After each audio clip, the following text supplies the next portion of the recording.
Itt a McDonald's, srácok. Titkos hülye gyerek. Mi a fasz? Titkos hülye gyerek, az edzeni akar. Na. Sigma. Ő itt a legszigmább a hülye gyerekek közül. Van merre, arra van. Oké, ő is szigma hülye gyerek. Tehát, hogy mutatom, itt a kicsi mini hülye gyerek.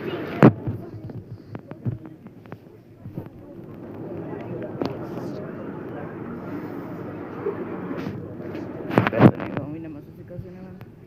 Eladó lakás. Ott a Rúzsa Magdi, várjatok. Rúzsa Magdi. Halott pénz és Majka. Rúzsa Magdi, halott pénz és Majka. Na. Részek hülye gyerek. Titkos hülye gyerek más névem. Mennyi kokód van még? Már ott egy